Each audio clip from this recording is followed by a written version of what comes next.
여러분 삶에 하나님이 보이지 않을 때가 있죠. 그때 기분이 어떠세요? 내 앞에 놓여 있는 문제가 너무 커서 하나님이 안 보이는 거예요. 당연히 두렵다고 생각합니다. 지금 욥의 상황이 그런 상황이에요. 8절과 9절을 보시면 욥의 그 마음이 그대로 나와 있습니다. 그런데 내가 앞으로 가도 그가 아니 계시고 뒤로 가도 보이지 아니하며 그가 왼쪽에서 일하시나 내가 만날 수 없고 그가 오른쪽으로 돌이키시니 배울 수 없구나. 하나님께서는 이스라엘 백성들이 너무 하나님의 말씀에 불순종하고 그리고 하나님을 섬기지 않고 계속해서 우상 숭배를 섬겼을 때 모세를 통해서 이렇게 말씀을 하십니다. 신명기 32장 20절 말씀입니다. 그가 이르시기를 내가 내 얼굴을 그들에게서 숨겨 그들이 종말이 어떠함을 보리니. 여러분 이게 그냥 들으면은 뭐 별소리 아닌 것 같이 들릴 수도 있어요. 그런데 한번 이렇게 생각해 보세요. 저는 하나님께서 지옥을 만드셨다고 생각 안 해요. 왜냐하면 제가 지옥을 부인하는 게 아니고요. 하나님이 지옥을 따로 만드셨다고 생각을 안 한다는 거예요. 지옥은 있어요. 왜냐하면 성경에서 그렇게 말씀하시기 때문에. 그런데 제가 말씀드리고 싶은 것은 이거예요. 지옥이 어디냐는 거죠. 지옥이 어떤 한 장소를 이야기할 수도 있지만 하나님이 안 계시는 곳이 바로 지옥이라는 거예요. 그러면 지금 신명기 말씀을 보시면은요. 하나님께서 내 얼굴을 그들에게 숨겨. 하나님 얼굴을 숨기고 이스라엘 백성 앞에서 그냥 안 나타나시겠다는 거예요. 그러면 거기가 어디예요? 종말에 그들이 어떻게 느끼는지 보여주겠다는 거예요. 그게 바로 지옥이라는 거죠. 물론 지금 욥이 처해 있는 상황은 좀 다릅니다. 욥이 처해 있는 상황은 하나님이 욥에게 이유 없이 허락하신 그 역경 때문에 하나님이 보이지가 않는 거예요. 하나님이 여기 계세요? 욥이 여기 있어요? 그런데 하나님이 허락하신 역경과 고난과 시험 때문에 욥이 하나님을 직접 볼 수가 없는 거예요. 그래서 이것을 신학적인 용어로 신의 일식이라고 이야기를 합니다. 지금 욥은 그런 상황을 당하고 있는 거예요. 우리 삶에 역경과 고난과 고통과 시험이 닥쳤을 때 그리고 하나님이 우리 앞에 놓여 있는 역경 때문에 보이지 않으실 때 하나님은 우리에게 무엇을 요구하시냐는 거죠. 만약에 우리가 그것을 깨달을 수 있다면 우리가 그런 하나님의 뜻을 이해한다면 우리가 그 어둠 속을 통과할 때 훨씬 쉽게 통과할 수 있다는 거예요. 그래서 오늘 욥의 고백을 통해서 우리가 하나님께서 허락하신 이 시험을 어떻게 우리가 단련하는 모습으로 나올 수 있느냐에 대해서 한번 같이 살펴보기를 원합니다. 첫 번째는요. 하나님께서는 하나님의 말씀을 따르도록 단련시킨다는 거예요. 이게 무슨 소리냐면 하나님이 안 보일 때 하나님을 따라가야 되는데 무엇을 가지고 따라갈 거냐는 거죠. 앞이 안 보이는데 앞이 너무 어두운데 시편 119편 105절에 보면 주의 말씀은 내 발의 등이요 내 길에 빛이니라라고 시편 기자가 고백하고 있습니다. 그런데 왜 하나님의 말씀을 등불이라고 이야기를 하고 빛이라고 이야기를 할까요? 왜냐하면 시편 119편을 쓴 시편 기자는요, 지금 어둠의 길을 가고 있는 거예요. 하나님이 보이지 않는 하나님의 일식의 상황에 놓여져 있는 거예요. 앞이 보이지 않아요. 너무나 어두워요. 길이 어딘지를 모르겠어요. 그때 의지하는 게 뭐예요? 하나님의 말씀이라는 거예요. 왜? 하나님의 말씀이 등불이고 빛이기 때문에 그렇다는 거죠. 욥기 23장 11절과 12절 말씀에 똑같은 말씀이 있어요. 내 발이 그의 걸음을 바로 따랐으며 내가 그의 길을 지켜 치우치지 아니하였고 내가 그의 입술의 명령을 어기지 아니하고 정한 음식보다 그의 입의 말씀을 귀히 여겼도다.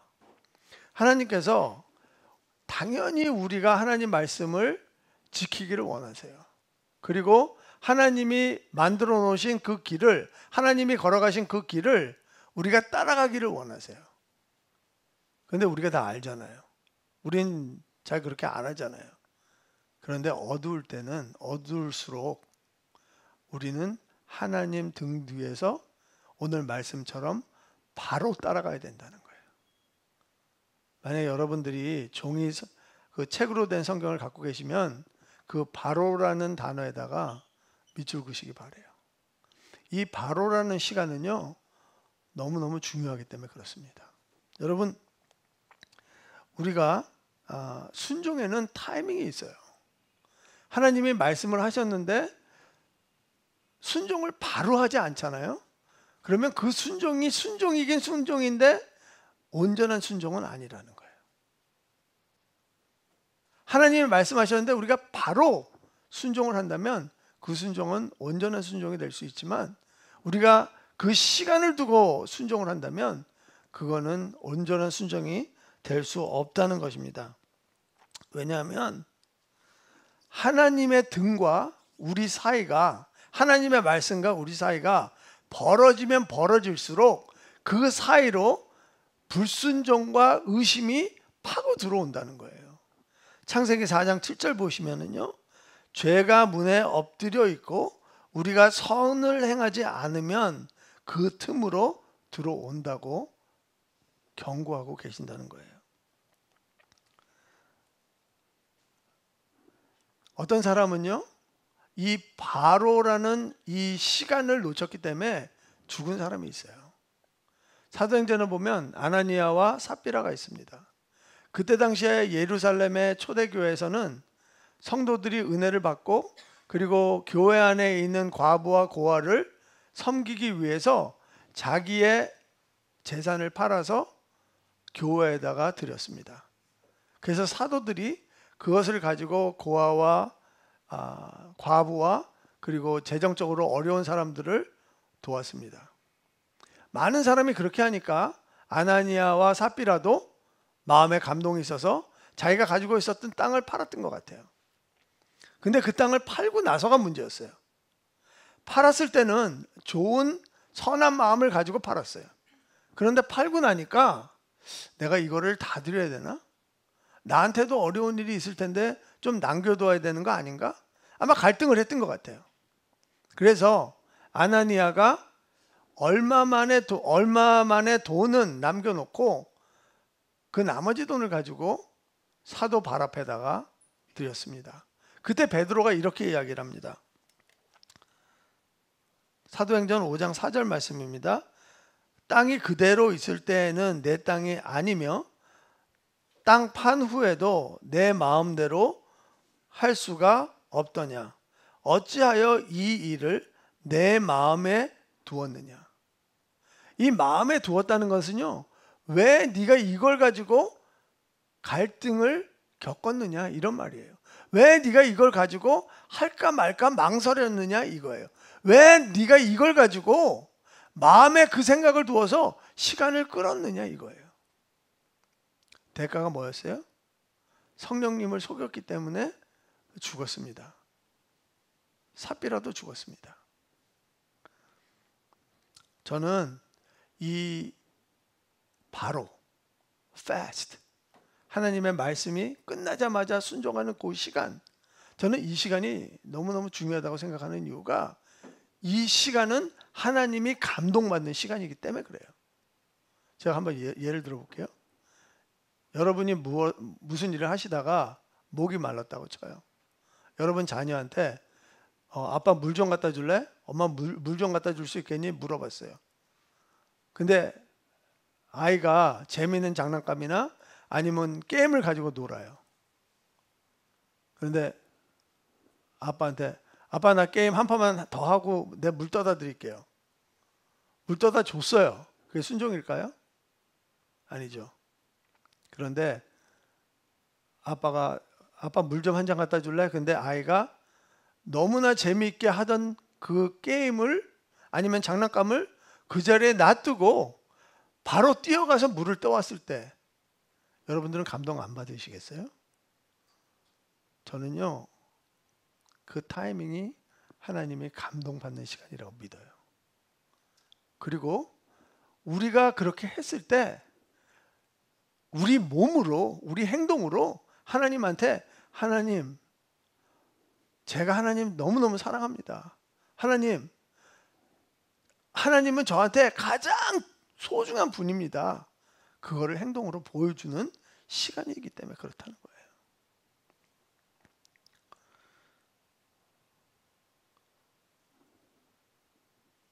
하나님 앞에 우리가 바로 행동할 수 있고 바로 순종할 수 있으면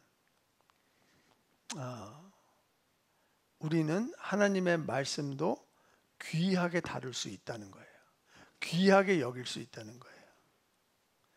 저는 이렇게 어떤 분들은 이분화가 되어 있는 믿음을 가진 분들이 있어요. 하나님은 너무 사랑해요. 근데 하나님 말씀은 무시해. 무시하려고 무시하는 게 아니고요. 성경책을 읽지를 않아요. 어떤 분들은 성경 공부를 하는데 한 번도 안 가. 그런데 어떤 분들은 이렇게 우리가 묵상을 해야 되는데 묵상을 안 해요. 가끔 가다가. 이게 무슨 뜻이냐면요. 내가 하나님은 사랑하는데 하나님 말씀은 별로 사랑하고 싶지 않아요. 하나님은 사랑하는데 하나님 말씀에 순종하고 싶은 마음이 없는 거예요. 그러면 그게 진정한 크리스찬이 아니죠. 여러분, 우리가 왜 성경을 읽어야 되나요?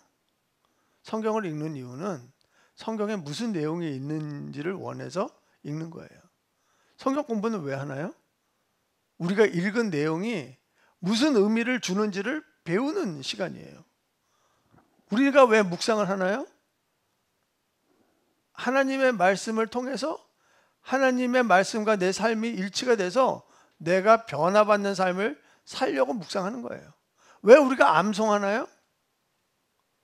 하나님의 말씀이 그렇게 소중하고 보배롭기 때문에 내가 그 말씀을, 그 보석을, 그 보화를 내 가슴 속에 품고 살기 위해서 그러는 거 아니겠어요? 우리가 힘들고 어렵고 역경이 있고 문제가 있고 시험이 있고 이때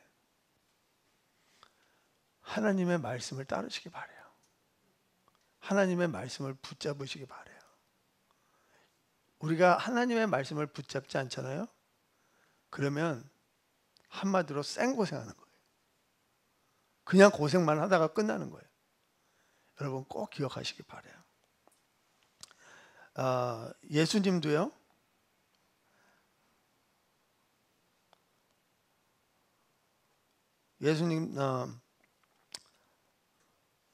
예수님도 늘 말씀하실 때 이렇게 얘기하세요. 나는 생명의 떡이다. 하나님께서 광야에서 너희 조상들에게 만나라는 떡을 주셨다. 근데 너희 조상들은 그 광야에서 그 만나라는 떡을 먹고 다 죽었다. 하지만 내가 주는 생명의 떡을 먹는다면 영원히 살 것이라고 이야기를 하세요. 예수님이 생명의 떡이시고 말씀이 육신되어 오신 분이 예수님이라면 우리는 하나님의 말씀을 먹어야 된다는 거죠. 예레미야는 남유다가 이제 바벨론에 완전히 침공이 되고 그리고 멸망을 합니다. 그 당시에 활동했던 사람이 예레미야예요. 근데 예레미야가 하나님이 말씀을 주셔서 그 말씀을 다 기록을 합니다. 그래서 그 말씀을 기록해서 유다 왕한테 줘요. 근데 유다 왕이 겨울에 그 말씀을 들었다 그러는데 겨울이 춥잖아요. 그러니까 그 안에 방 안에 화로가 있었어요. 근데 그 하나님의 말씀을 들으면서 어떤 행동을 했는지 한번 보세요. 예레미야 35장 23절 말씀이에요. 여후디가 선어 쪽을 낭독하면 왕이 칼로 그것을 연하여 베어 화로불에 던져서 두루마리를 모두 태웠더라. 남유다가 왜 망했겠어요? 여러분, 이스라엘은요 옆에 강대국이 있다고 망하는 나라가 아니에요. 하나님이 제사장으로 세우신 나라이기 때문에, 그렇게 다른 나라들이 강국이기 때문에 망하고 이런 나라가 아니에요. 그런데 왕 자체가 왕이 되면 하나님의 말씀을 옆에 두고 그거를 읽어야 되는데도 불구하고 그거를 불태워버렸기 때문에 남유다는 망할 수밖에 없었다는 거죠. 두 번째는 하나님의 뜻을 따르도록 단련한다는 거예요. 13절과 14절 한번 보겠습니다. 그의 뜻이 일정하시니 누가 능히 돌이키랴. 그의 마음에 하고자 하시는 것이면 그것을 행하시나니 그런즉 내게 작정하신 것을 이루실 것이라. 이런 일이 그에게 많이 있느니라.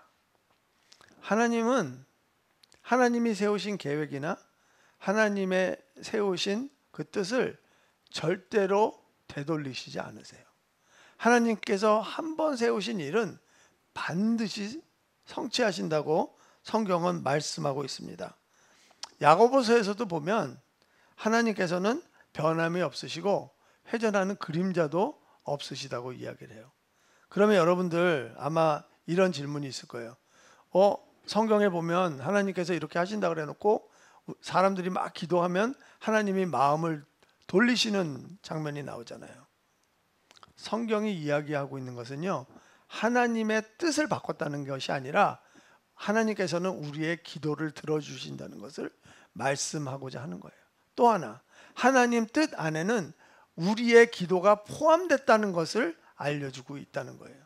그래서 하나님께서는 이스라엘 백성들이 하도 하나님을 불순종하고 하도 우상숭배를 하니까 하나님께서 이스라엘을 망하게 하시고 주위에 있는 나라에다가 다 흩어버리세요. 그런데 그곳에 가서도 하나님의 이름을 더럽히는 거예요. 그래서 하나님께서 에스겔 선지자한테 이렇게 얘기하십니다. 너희들이 내 이름을 너무 더럽히니까 내가 내 이름을 거룩하게 하겠다. 내 이름을 내가 거룩하게 하지만 너희들이 그 일을 위해서 기도를 해야 될 것이다. 이렇게 이야기를 하시는 거예요. 에스겔서 36장 37절 말씀입니다. 주 여호와께서 이같이 말씀하시느니라. 그래도 이스라엘 족속이 이같이 자기들을 이루어 주기를 내게 구하여야 할지라. 하나님께서는요, 하나님의 뜻을 세우시고 우리가 기도하게 만드세요. 왜 그러실까요? 첫 번째는 하나님께서는 우리와 동역하시기를 원하신다는 거예요. 하지만 다른 뜻은 또 무엇이냐면, 하나님께서는 하나님의 뜻을 위해서 기도하다 보면 우리의 뜻과 하나님의 뜻이 맞지 않는다는 것을 구분할 수가 있어요. 그리고 하나님께서는 우리의 뜻을 내려놓기를 원하시는 거예요. 그래서 하나님의 뜻을 따르는 사람들의 공통점이 있는데 그 사람들은 다 기도하는 사람이라는 거예요. 여러분, 예수님도 십자가의 사역을 놓고요, 땀이 핏방울이 되도록 기도하셨어요. 그리고 예수님이 이렇게 기도하세요.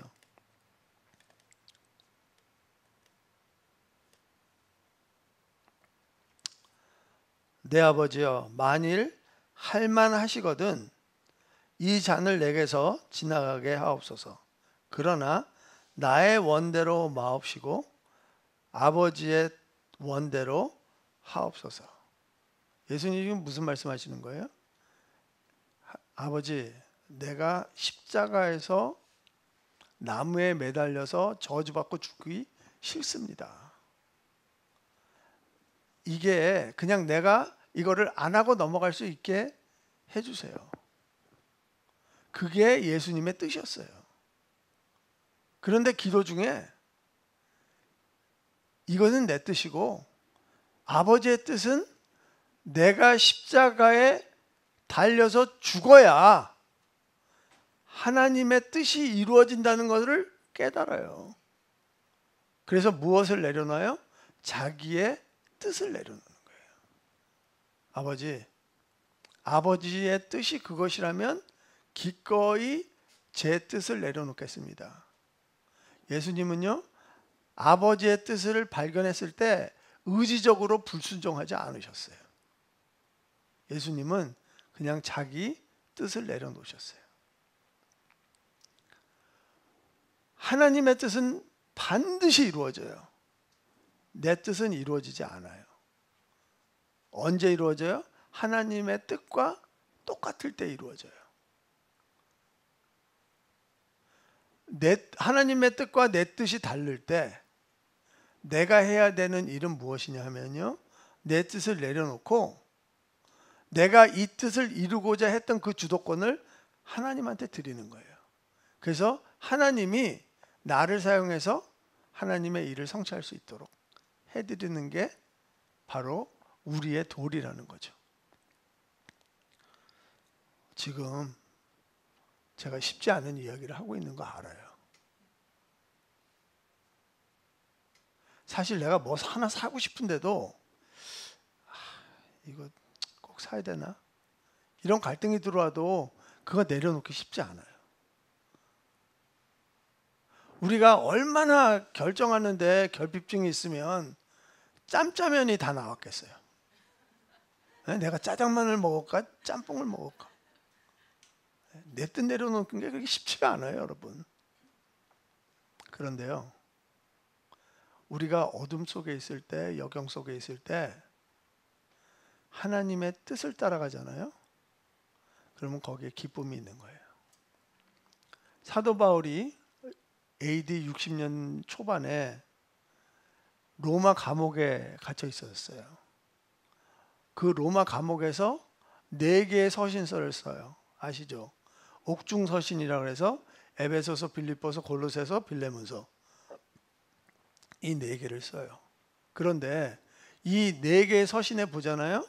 그러면 어느 한 곳에도 사도 바울이 내가 지금 로마 감옥에 갇혀 있는데 내가 빨리 나올 수 있도록 중보기도 좀 해달라고 요청하는 곳이 한 군데도 없어요. 만약에 여러분과 제가 감옥에 갇혔어요. 아니 그냥 제가 갇혔다고 쳐요. 그러면 제가 감옥에 갇혔으면 여러분들 저 위해서 기도 안 하시겠어요? 빨리 나오게 해달라고? 눈치를 보니까 안 하려고 그러는 것 같은데 기도하겠죠. 그리고 저도 연락해서 여러분 제가 빨리 이 감옥에서 억울하게 갇혀있기 때문에 빨리 나가야 됩니다. 여러분들 중보해 주세요. 아마 부탁할 거예요. 근데 사도 바울은 그런 중보를 안 해요. 왜? 하나님의 뜻이 무엇인지 알기 때문에 그렇다는 거죠. 사도 바울은요, 가이사한테 가서 복음을 전해야 되는 하나님의 그 뜻을 알고 있어요. 당연히 감옥에 있어야죠. 그래서 가이사한테 가야죠. 그래서 잘 들으세요. 그래서 사도 바울한테는요, 감옥이 천국이 될 수가 있는 거예요. 빌립보서는요, 사도 바울이 감옥에 있는데 빌립보 교회한테 기뻐하라고 명령하는 책이에요.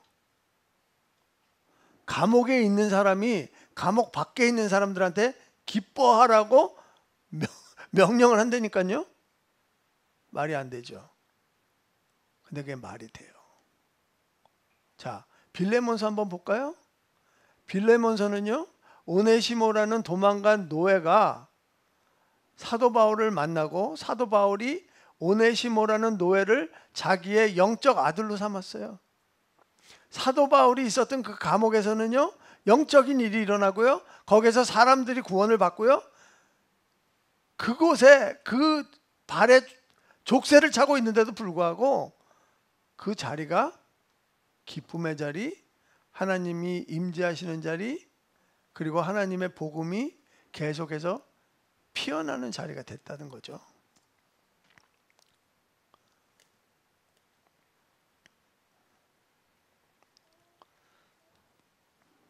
우리가 어둠 속에 있다 하더라도 하나님의 뜻을 따라갔을 때, 그리고 하나님의 그 시험을 우리가 받았을 때 하나님의 뜻을 발견한다면 그 시험이 그렇게 어렵지가 않다는 거죠. 세 번째는 하나님의 선하심을 따르도록 단련하신다는 거예요. 오늘 본문 17절 한번 볼까요? 거기 보면 이는 내가 두려워하는 것이 어둠 때문이나 흑암이 내 얼굴을 가렸기 때문이 아니로다. 지금 무슨 말을 하냐면 욥은 내가 지금 두려워하고 있는 것은 내 상황이 너무 비관적이기 때문에 내가 두려워하는 게 아니라는 거예요. 그러면 뭐 때문에 두려워하는 거죠? 15절과 16절에 있습니다. 그러므로 내가 그 앞에서 떨며 지각을 얻어 그를 두려워하리라. 하나님이 나의 마음을 약하게 하시며 전능자가 나를 두렵게 하셨나니. 하나님의 그 전능한 능력이 욥이 가지고 있는 그 상황을 그대로 놔둘까 봐 두려워하는 거예요. 왜냐하면 하나님께서는 전능하시기 때문에 욥이 하나님한테 무엇을 어떻게 할 수 있는 그런 위치가 아니라는 거예요. 그리고 자기 마음이 낙심된 것은 지금 이 상황이 그대로 끝까지 갈까 봐 두려워하는 거예요. 그거를 뒤집어서 생각해 보세요. 여러분들은 하나님이 선하다고 생각하시나요? 여러분들은 하나님이 선하시다고 믿으시나요? 아멘 하시기 바라요. 왜냐하면 예수님께서 그렇게 말씀하셨어요. 예수님께서 선하시는 분은 오직 한 분이라고 그랬어요. 아버지 한 분. 그러면 제가 이런 도전을 한번 드릴게요.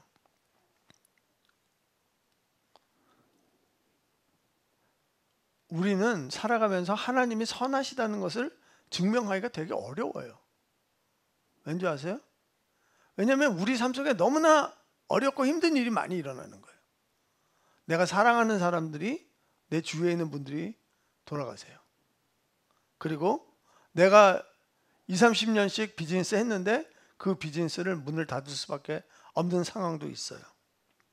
그리고 내가 20, 30년 동안 직장을 다녔는데 그 직장에서 억울하게 해고당할 수도 있어요. 원치 않는 질병에 걸릴 수도 있고요. 내 자녀가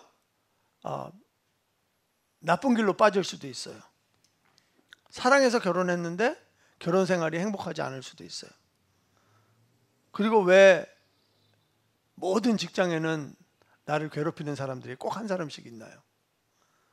세상 곳곳에서 기근과 재난과 전쟁이 끊이지 않아요. 그런데 어떻게 우리는 하나님이 선하다고 이야기할 수 있어요?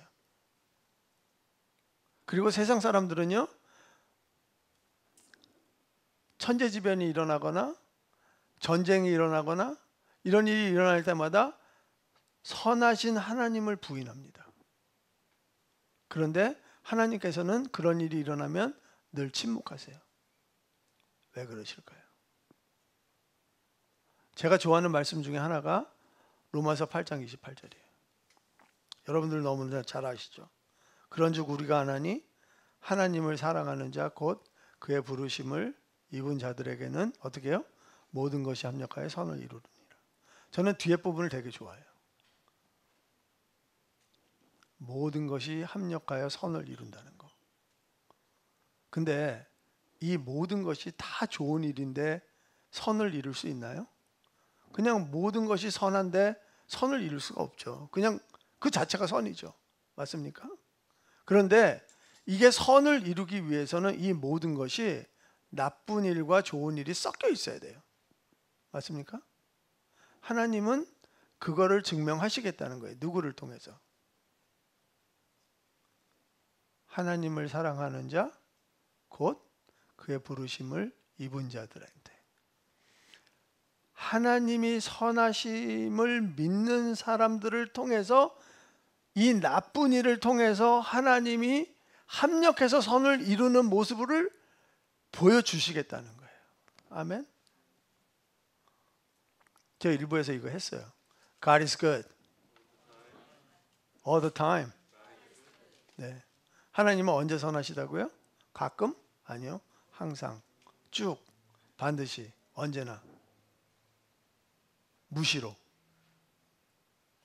그 선하신 하나님을 믿으시기 바라요. 그 네로 황제가 로마의 네로 황제가 로마에서 대화재가 일어났어요. 뭐 어떤 사람들은 네로 황제가 그 불을 냈다고 그러는데 그거는 잘 모르겠습니다. 그런데 민심이 흉흉해지니까 네로 황제가 크리스찬들을 프레임을 씌워요. 그래서 크리스찬들을 잡아다가 화형을 시키는데 기록에 보면 얼마나 많은 크리스찬들을 잡아다가 화형을 시켰는지 로마 시내가 화냈다고 그래요. 밤에도. 그렇게 크리스찬들이 핍박을 받았어요. 그런데 그때 당시에 그 공식 문서는 아니고요. 어떤 사람이 일기 형식으로 쓴 글이 하나가 발견됐어요.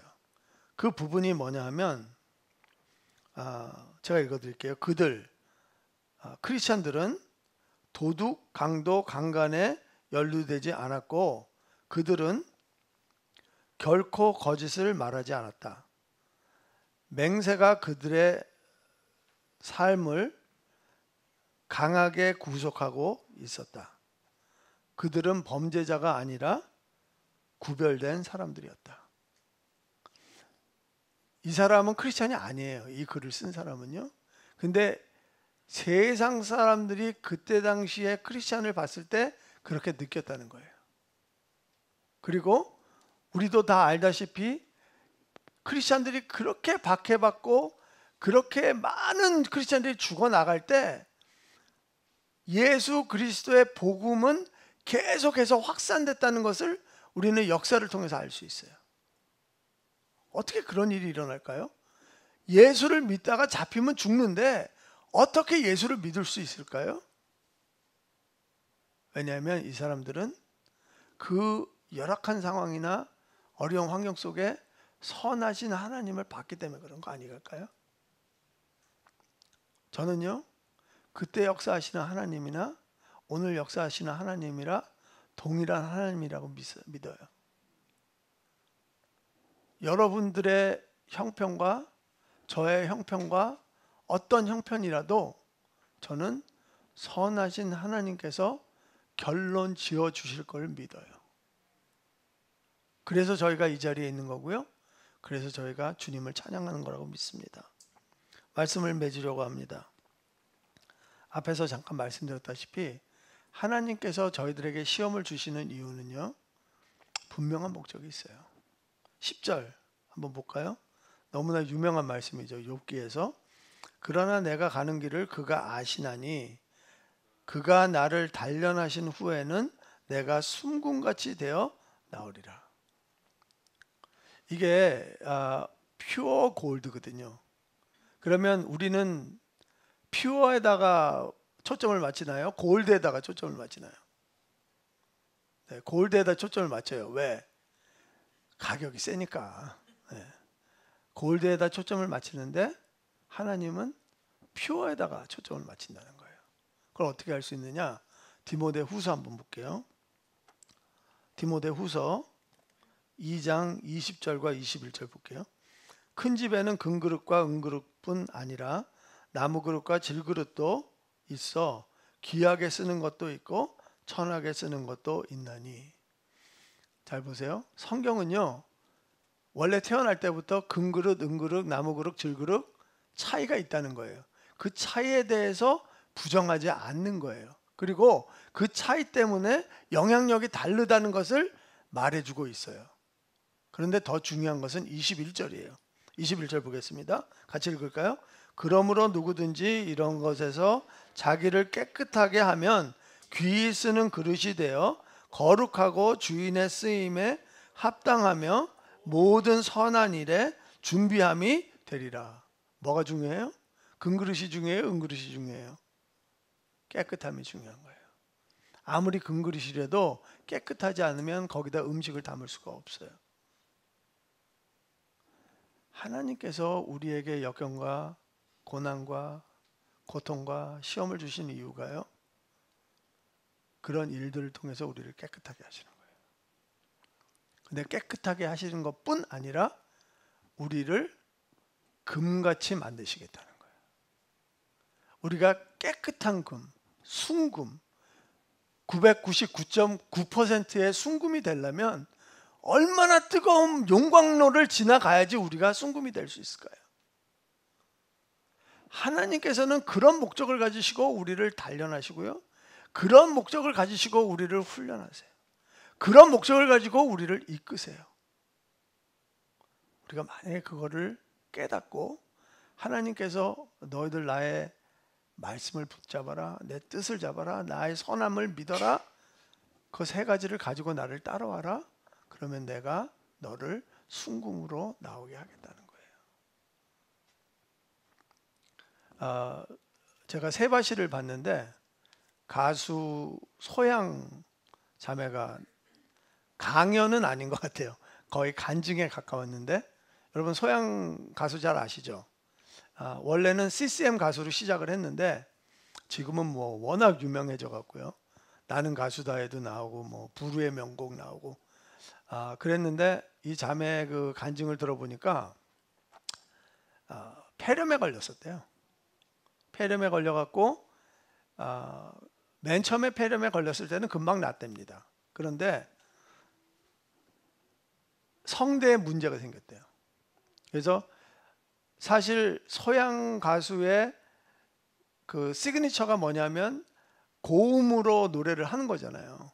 그래서 정말 그 파워풀한 고음으로 노래를 했을 때 관객들이 막 놀라고, 그리고 막 감동받고, 이제 그런 게 이 가수의 특징이었는데, 장점이었는데, 그거를 더 이상 못하게 된 거예요. 거기다가 3, 4년 동안 폐렴에 8번에 걸렸대요. 그러니까 걸릴 때마다 이제 회복되는 시간이 더 길어지겠죠. 그리고 목소리, 성대를 더 이상 컨트롤할 수가 없대요. 그러니까 전에 100을 가지고 노래를 했다면 지금은 30 정도밖에 소리가 안 난다는 거예요.